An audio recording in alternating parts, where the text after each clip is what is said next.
Di bulan Juli ini kita masuk dalam semester kedua, pertengahan di tahun ini. Kita bicara tentang pondasi kekristenan. Pondasi kekristenan ini bicara tentang doktrinal. Biasanya nih, aduh apa gitu ya. Tapi kenapa ini menjadi sesuatu yang penting? Kenapa pondasi itu penting? Tadi pagi Kosanto bilang gini, dia itu seorang arsitek. Kosanto itu, dulu itu dia bangun rumah.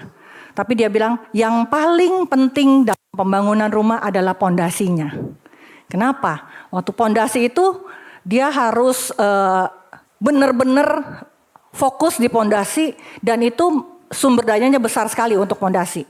Kenapa? Dia harus misalnya kalau pondasinya tiang pancang, dia tiang pancangnya harus sampai ke tanah yang keras. Kenapa? Kalau waktu tanahnya itu keras dia nggak goyang.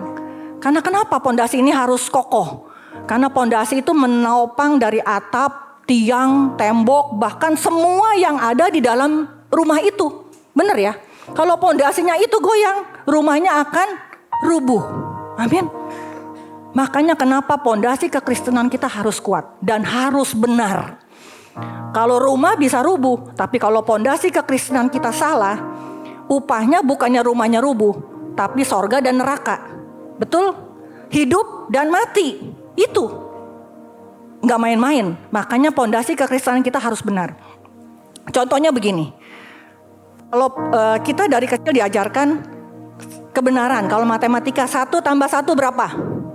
2. Benar 2. Tapi kadang-kadang ada orang tua yang suka bercanda. Dek, 1 tambah 1 berapa? 11. Ini anak dari kecil udah tahu 1 tambah 1 11. 1 tambah 1 11. Jadi ditanya 1 tambah 1 berapa? 11. Bener gak? Salah. Dan kenapa kita harus tahu yang mana yang benar, yang mana yang salah? Kalau kita sudah tahu yang benar, kita akan tahu yang mana yang salah. Betul? Saya kuliah di kedokteran. Pertama kali pelajaran kedokteran itu fisiologi. Artinya fisiologi itu keadaan normal manusia. Tubuh manusia itu seperti apa normalnya, normal. Setelah kita lulus dari fisiologi, kita baru belajar patologi. Artinya keabnormalan.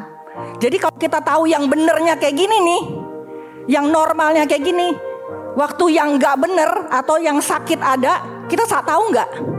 Tahu, karena kita tahu yang bener. Kita tahu tubuh sehat ini seperti ini. Waktu tubuh sakit, kita tahu. Ya, jadi kenapa pondasi kekristenan itu penting sekali? Jadi pasang telinga, catat, konsentrasi, oke? Katakan yes, yes. Semangat ya, semangat. Sayanya aja semangat. Yang dengar harus lebih semangat dari saya. Karena ini penting, katakan sebelahnya, penting. Yes, haleluya. Minggu ini kita belajar tentang satu pribadi yang bernama Yesus. Yesus adalah Tuhan. Bagaimana kita percaya Dia adalah Tuhan? Betul ya? Apa kata orang? Siapa Yesus? Siapa Yesus? Di Wahyu 1 ayat 8, setiap firman kita janji kita baca sama-sama, oke? Oke? Oke. Kayaknya harus ngomong spontan nih. Spontan. Wah, ini baru seru nih. Wah. Wahyu 1 ayat 8. 1, 2, 3. Ada Alfa dan Omega. Firman Tuhan. Yang ada, yang sudah ada, dan yang akan datang, yang maha kuasa. Siapa Yesus? Di kitab Wahyu dikatakan, Aku, kata Tuhan, adalah Alfa dan Omega. Firman Tuhan Allah yang ada, yang sudah ada, yang akan datang, yang maha kuasa. Dialah Tuhan yang maha kuasa. Kita baca ayat berikutnya, Yohanes 1 ayat yang pertama. 1, 2, 3. Pada mulanya adalah firman. Firman itu bersama-sama dengan Allah, dan firman itu adalah Allah. Tuhan katakan, aku Alfa Omega, akulah yang awal dan yang akhir, yang ada, yang sudah ada, bahkan yang belum ada, yang akan datang, yang maha kuasa. Dan Tuhan Yesus kita adalah firman, dia katakan. Dan firman itu bersama-sama dengan Allah, dan firman itu adalah Allah.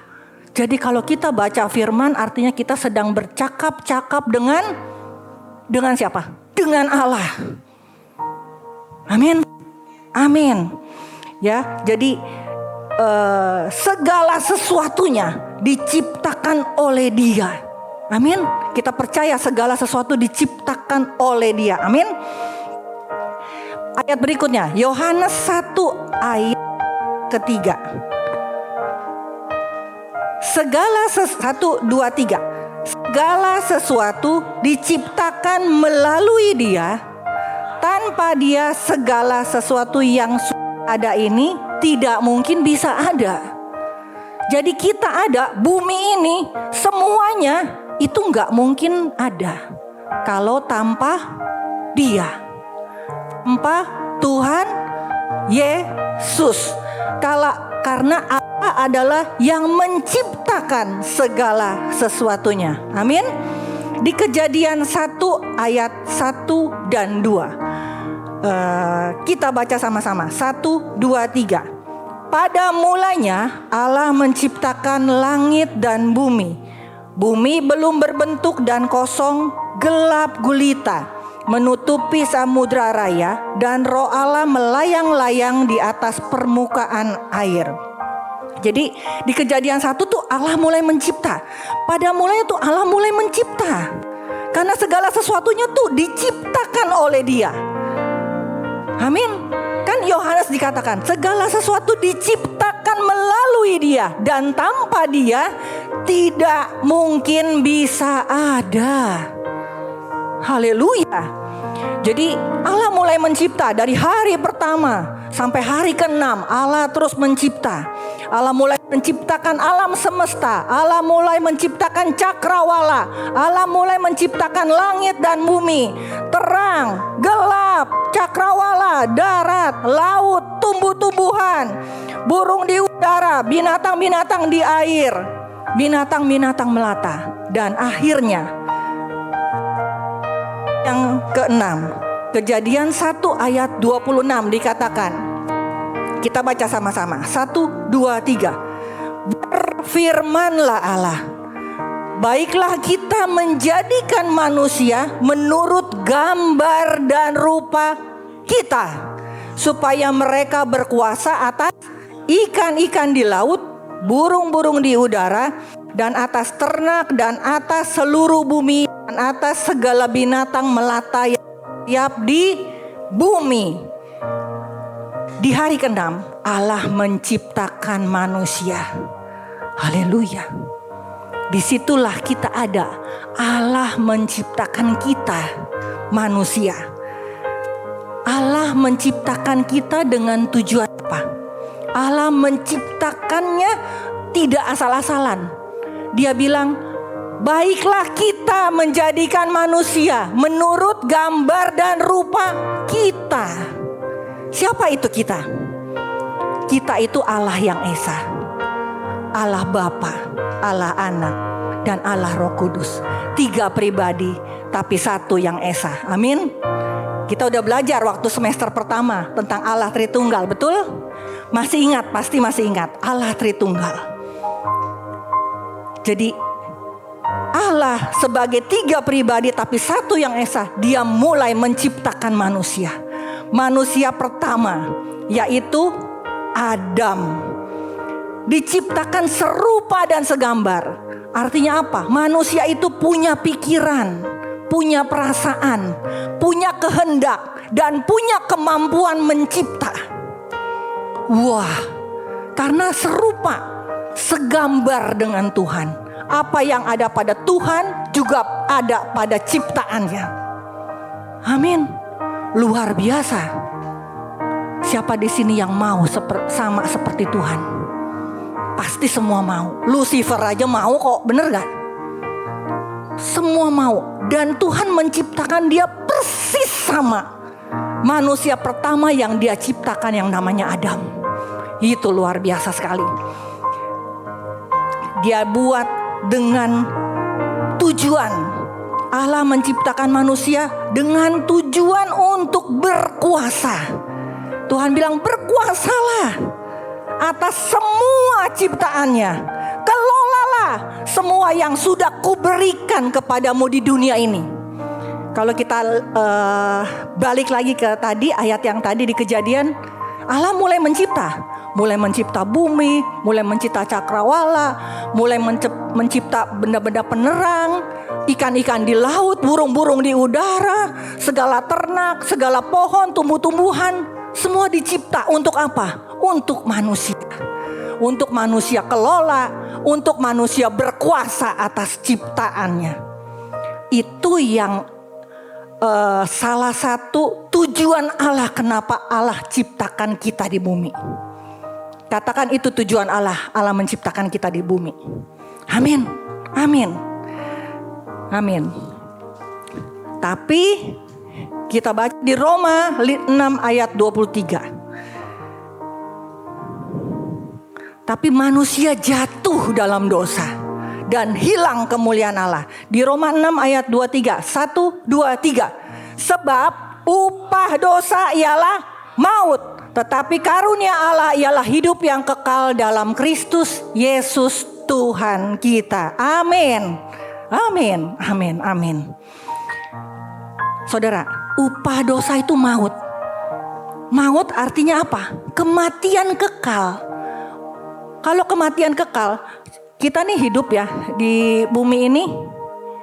Nanti setelah kehidupan kita, ada namanya tempat yang namanya kekal. Cuman ada dua. Kekal di sorga atau kekal di neraka. Nggak ada di tengah-tengah. Nggak ada. Saya di atau aja bu. Nggak ada di atau. Nggak ada pilihan atau. Sorga, neraka. Nggak ada atau ya. Oke. Nah, upah dosa adalah maut. Maut artinya kematian kekal. Kalau kita tahu kematian kekal, kita tahu tempatnya di mana. Betul? Betul gak? Di mana? Di neraka. Ya.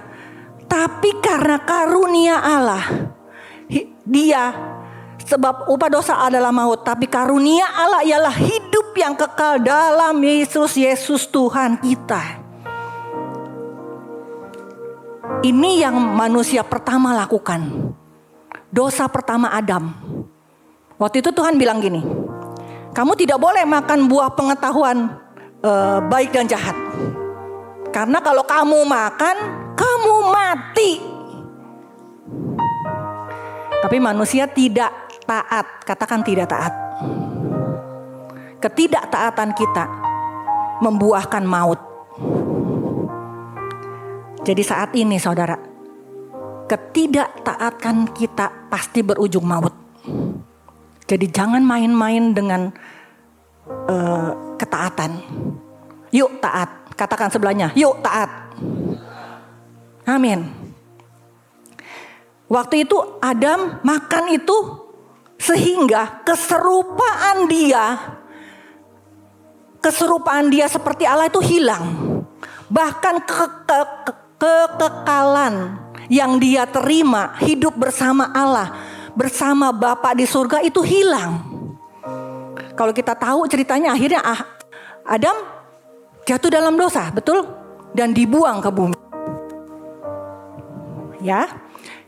Nah sekarang kita baca di Yesaya 59 ayat yang kedua. 1, 2, 3. Tetapi yang merupakan pemisah antara kamu dan Allahmu ialah segala kejahatanmu, dan yang membuat dia menyembunyikan kamu sehingga ia tidak mendengar ialah segala dosamu. Sebetulnya antara kita dan Tuhan tidak ada penghalang. Tapi Tuhan bilang ada barier. Apa ya? Barier, ada pemisah, ada tirai, ada sekat. Sehingga kita gak bisa bertemu dengan Allah langsung. Waktu kita berdoa, waktu kita teriak, kita minta tolong, Tuhan kayaknya gak denger. Tuhan kayaknya ada selubung yang membuat doa-doa kita gak didengar Tuhan. Apa itu? Segala kejahatanmu. Segala apa lagi? Segala dosamu. Amin. Jadi kalau kita benar-benar mau nih, kita mau segala doa kita, segala permohonan kita, segala seruan kita langsung kepada Tuhan tanpa ada penghalang. Tanggalkan dosa. Katakan tanggalkan dosa. Spontan. Nah gitu dong, itu kenceng. Tanggalkan dosa, katakan tanggalkan dosa. Mantap, next gen. Haleluya. Jadi karena upah dosa adalah maut. Dosa yang membuat kita tuh terhalang dengan Tuhan. Upahnya adalah kematian yang kekal. Nah Tuhan tahu tuh, kita sebagai manusia sudah ada bibit dosa sebetulnya. Karena manusia pertama Adam. Jadi waktu kita dilahirkan, jangan dibilang bayi gak dosa, anak kecil gak dosa, belum ngerti apa-apa. Kadang-kadang anak kecil aja ya, kita ambil permennya aja digigit, bener gak? Pernah gak yang ngambil permen adiknya terus digigit tangannya? Pernah gak? Diajarin gak sama mamanya? Gak diajarin, betul kan? Jadi sebenarnya bibit dosa tuh udah ada dalam hidup kita. Oleh karena itu, berarti semua manusia tuh pasti mati binasa, bener gak? Karena udah ada dosa, upah dosa maut, udah jelas. Berarti dari masih bayi dan masih kecil, semua pasti ujung-ujungnya maut. Karena sudah berdosa. Karena dosa gak pernah diajarin. Ada di sini pelajaran dosa? Ada? Gak ada, gak usah diajarin juga tahu. Ngibul, nyontek, tahu. Gak usah diajarin, bener gak ya? Karena itu natur. Tapi karena itulah Yesus turun ke dunia menjadi manusia. Ayat berikutnya di Yohanes 1 ayat yang ke-14. Kita baca sama-sama. 1, 2, 3. Firman itu telah menjadi manusia dan diam di antara kita. Dan kita telah melihat kemuliaannya, yaitu kemuliaan yang diberikan kepadanya sebagai anak tunggal Bapa, penuh kasih karunia dan kebenaran. Amin. Tuhan menciptakan manusia serupa dan segambar, ciptaan yang paling mulia, yang Dia berikan nafas kehidupan dalam manusia. Sebagai pencipta, Dia gak pengen ciptaannya itu mati, binasa. Oleh karena itu, Dia memberikan hidupnya, dirinya, firman-Nya itu menjadi manusia. Dia turun ke dunia menjadi manusia dan diam di antara kita. Amin. Waktu Dia menjadi manusia, Dia gak aneh. Wih, karena Dia Tuhan jadi Dia aneh. Beda sendiri. Ada gak dibilang Yesus Tuhan, anak tukang kayu berbeda sendiri? Ada gak? Gak ada. Dia diam di antara manusia dan Dia menjadi sama seperti manusia. Jadi Tuhan Allah 100% Allah, 100% Tuhan dan 100% manusia. Betul? Tapi kita telah melihat kemuliaan yang diberikan sebagai anak tunggal Bapa, penuh kasih karunia. Nah, pertanyaannya, firman itu, manusia itu telah tinggal bersama-sama dengan kita. Nah, pertanyaannya, kenapa sih Tuhan Yesus mau turun ke dunia? Pertanyaannya gitu ya. Kenapa sih Dia mau turun ke dunia? Ngapain? Enak-enak aja Dia di sorga, betul? Ngapain sih Dia mau turun? Yang pertama, Di Matius 16 ayat 16 sampai 17 di terjemahan BIMK. Kita baca sama-sama. 1, 2, 3. Simon Petrus menjawab, "Bapak adalah Raja Penyelamat, Anak Allah yang hidup." Yang 17, "Beruntung sekali engkau, Simon anak Yona," kata Yesus, "sebab bukan manusia yang memberitahukan hal ini kepadamu, melainkan Bapa-Ku yang di sorga." Waktu Tuhan, Dia yang sudah turun menjadi manusia dan diam di antara kita. Waktu itu Tuhan Yesus bersama para murid-muridnya bertanya. Tuhan nanya kepada murid-muridnya, kata orang banyak nih, menurut mereka ini siapakah aku? Siapa aku? Kata orang banyak. Ada yang berkata, "Oh, engkau Yohanes Pembaptis." "Wah, engkau adalah Nabi Elia." "Oh, engkau adalah Nabi Yeremia." Atau engkau salah seorang di antara para nabi. Wih. Tapi ada satu muridnya yang berkata, Simon Petrus berkata, "Bapak, Engkau adalah Raja Penyelamat. Engkau adalah Juru Selamat. Engkau adalah Anak Allah yang hidup." Dan Tuhan berkata, "Siapa yang kasih tahu? Engkau sungguh beruntung, Simon. Beruntung sekali engkau, karena tidak ada manusia yang memberitahukan kepadamu siapa aku ini." Tapi dikatakan kepadanya, bukan manusia yang memberitahukan, tetapi Bapa-Ku yang di sorga. Jadi tidak ada keraguan-raguan. Yesus adalah Tuhan. Yesus adalah Juru Selamat. Karena yang memberitahukan kepada Simon Petrus adalah Bapa di sorga. Amin, amin, amin. Kenapa dia harus menjadi Juru Selamat? Saudara, kalau kita mau jadi kita disebut seorang juru masak karena kita bisa masak. Kita menjadi seorang juru mudi karena kita bisa mengemudi. Yesus dibilang Juru Selamat, Bapa Penyelamat, Raja Penyelamat, karena Dia bisa menyelamatkan. Buktinya apa? Waktu Tuhan Yesus disalib dan pada hari ketiga Dia bangkit dari kematiannya. Itu membuktikan maut tidak berkuasa atasnya. Tuhan sudah mengalahkan maut. Itu membuktikan Dia sudah menjadi penyelamat untuk kita semua. Katakan amin. Amin. Haleluya. Haleluya. Jadi dikatakan, kenapa Tuhan Yesus mau menjadi manusia? Karena Dia mau menjadi Juru Selamat. Yang pertama, katakan Juru Selamat. Karena Dialah kita tidak binasa. Karena alam maut sudah ditaklukkan. Dia menang atas maut. Begitu juga kita yang percaya kepadanya, kita diselamatkan. Amin. Amin. Yang kedua, kenapa sih Yesus harus turun menjadi manusia? Dia yang adalah Tuhan. Betul? Yang kedua, menjadi terang dunia. Di Yohanes 9 ayat yang kelima dikatakan, 1, 2, 3. "Selama aku di dalam dunia, akulah terang dunia." Waktu Tuhan bersama dengan murid-muridnya, waktu Tuhan hidup di dunia, Tuhan bilang, "Akulah terang dunia."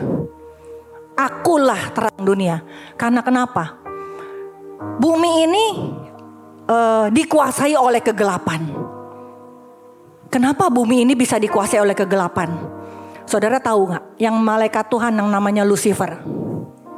Malaikat Tuhan itu, dia itu malaikat yang paling disayang Tuhan sebetulnya.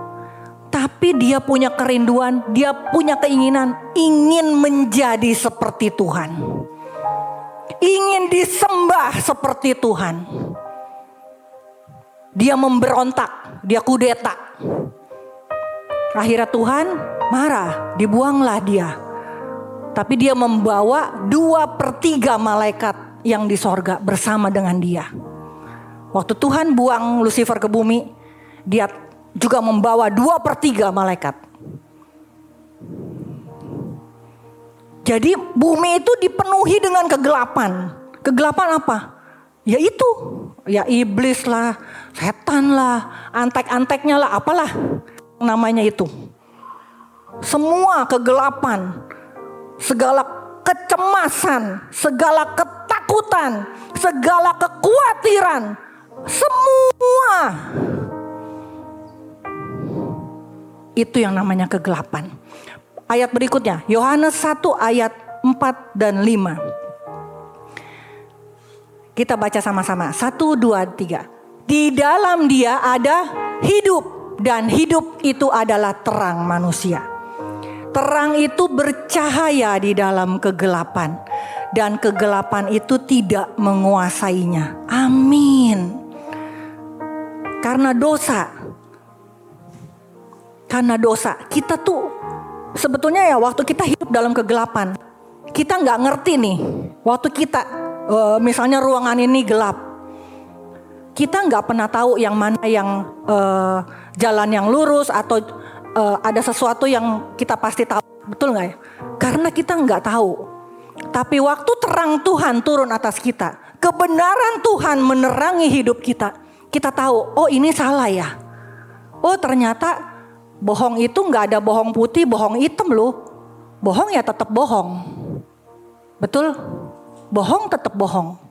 Jadi bohong ya upahnya ya dosa, dosa ya tetap maut gitu. Kita mulai ngerti, oh kebenaran itu menerangi kehidupan kita. Tuhan yang adalah terang. Tuhan bilang, selama aku dalam dunia, aku terang. Dan di dalam dia tuh ada kehidupan, ada terang manusia. Dan terang itu bercahaya di dalam kegelapan. Jadi Tuhan itu berbeda dalam dunia. Waktu Tuhan datang tuh Tuhan berbeda. Tuhan menyatakan ini loh yang benar. Sehingga kegelapan itu menyingkir.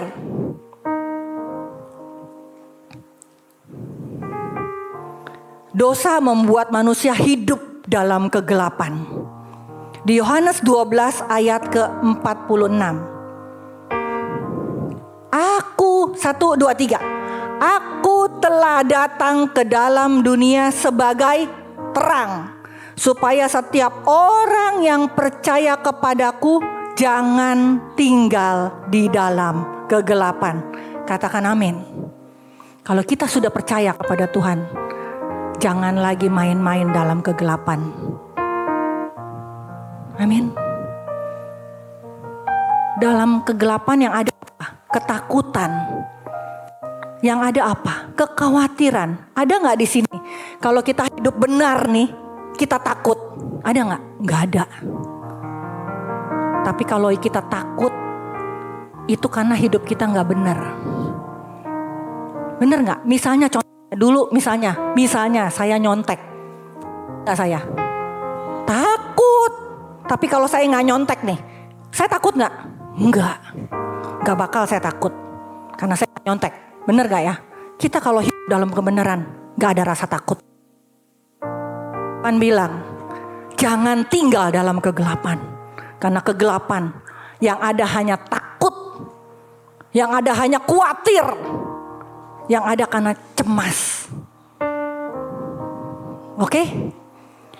Makanya waktu kita merasakan, tapi Tuhan saya enggak kok, saya enggak ngelakukan itu. Tapi firman Tuhan berkata apa? Matius 11 ayat 28. 1, 2, 3. Marilah kepadaku semua yang letih, lesu dan berbeban berat. Aku akan memberikan kelegaan kepadamu. Waktu kita berjalan dalam terangnya Tuhan, waktu terang Tuhan ada dalam hidup kita, jangan takut, jangan khawatir, jangan cemas. Tapi Tuhan bilang, datang kepadaku. Aku yang memberi engkau kelegaan dan kelepasan. Karena kenapa? Bukan karena kekuatan kita, tapi karena terang Tuhan, karena roh Tuhan yang ada di dalam kita. itu yang akan memberikan kita kemenangan, memberikan kita kekuatan, memberikan kita jalan keluar. Amin. Amin. Haleluya. Jadi kenapa Yesus harus turun menjadi manusia? Yang pertama, dia harus menjadi juru selamat. Yang kedua, dia menjadi terang dunia.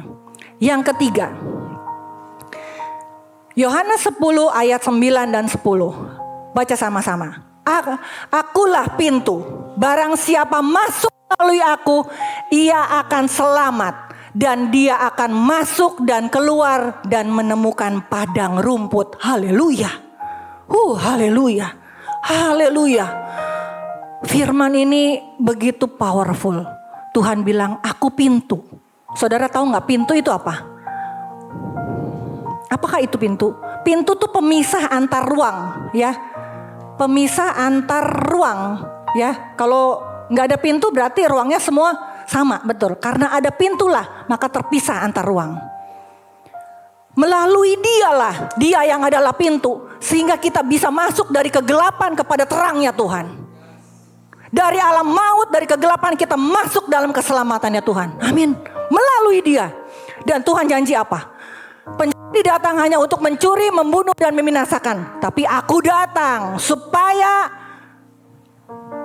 kita katakan sama-sama, supaya mereka mempunyai hidup dan mempunyai dalam segala kelimpahan. Haleluya.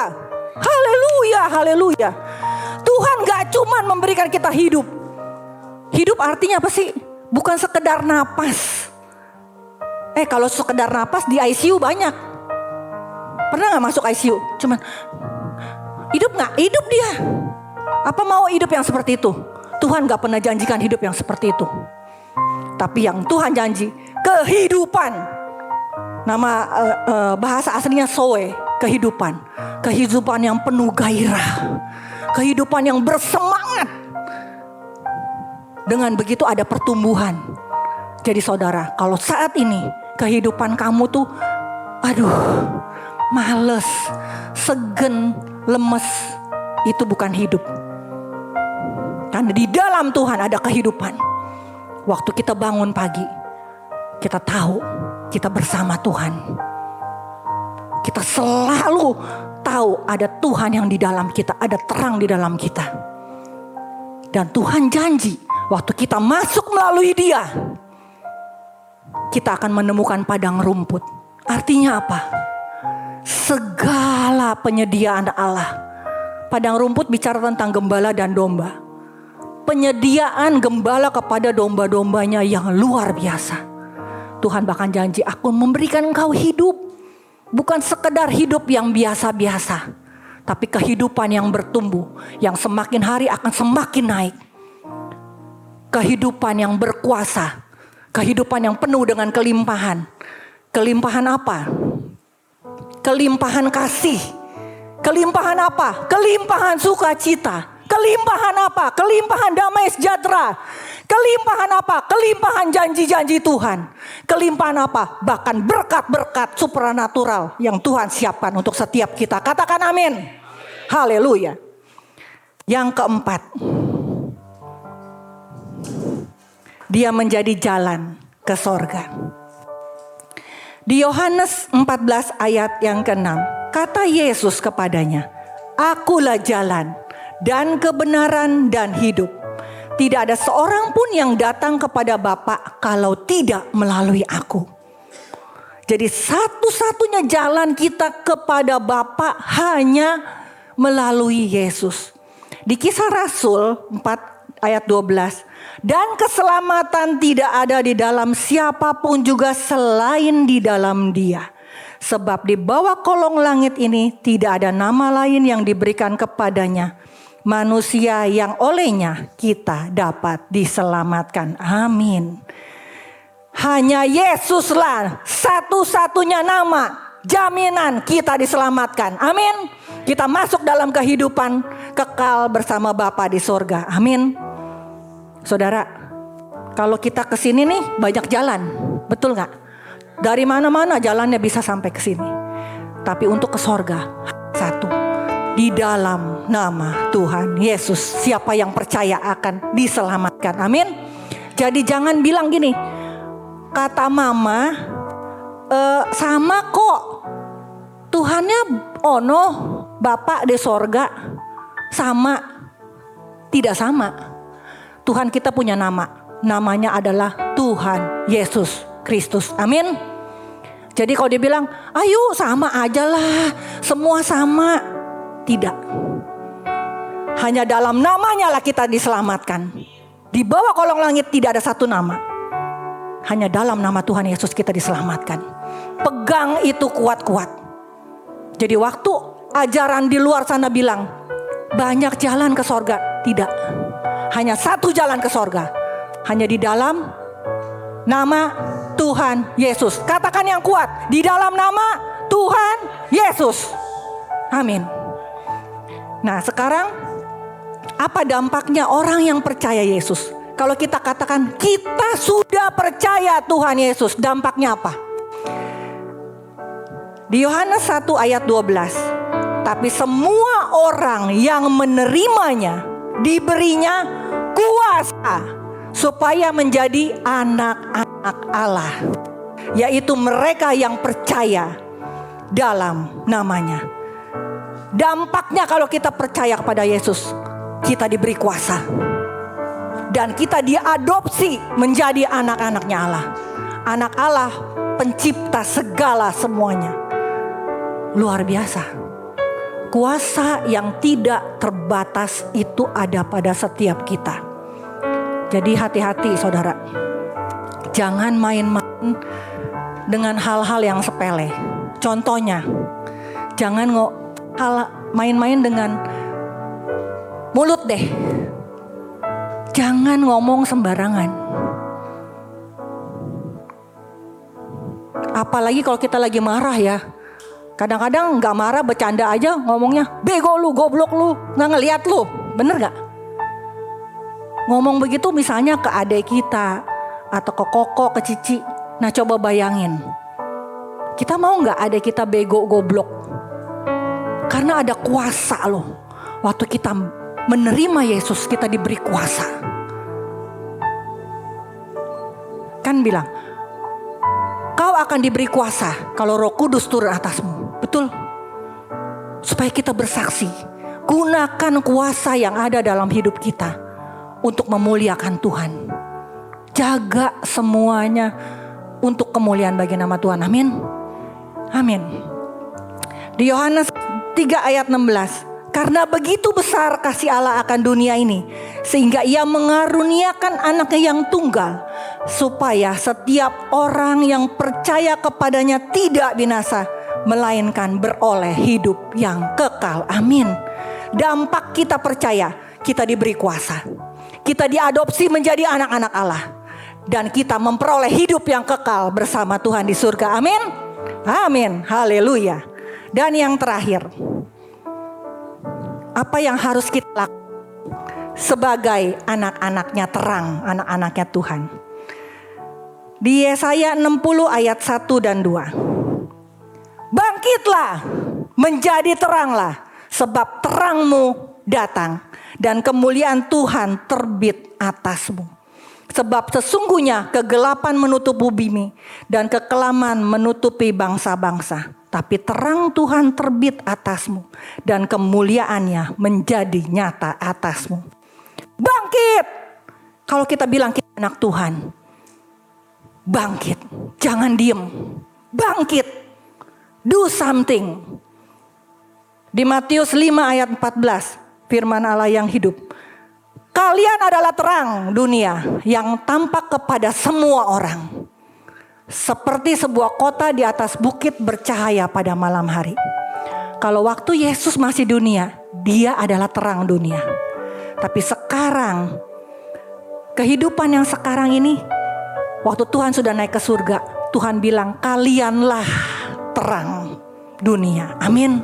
Kita adalah terang dunia. Katakan yang kuat, kita adalah terang dunia. Yes. Dan tampak kepada semua orang. Amin. Siapa di sini yang pernah ke Bandung? Pernah ya? Tahu nggak Dago? Dago tahu ya? Ada di bukit ya. Jadi kalau malam tuh paling enak kalau ke Dago tuh malam. Kenapa? Iya banyak lampu-lampu, bener gak? Banyak, lihat dari aja kita kelihatan, terang. Seperti itulah kita. Di mana ada kita, di situ ada kasih Tuhan yang terimpartasi. Di mana ada kita, ada damai. Di mana ada kita, ada berkat yang dapat dinikmati orang-orang. Di mana ada kita, ada sukacita. Amin. Jangan di mana ada kita ada rusuh, jangan. Jadilah terang. Katakan sebelahnya, jadilah terang. Amin. Jadi siapakah Yesus?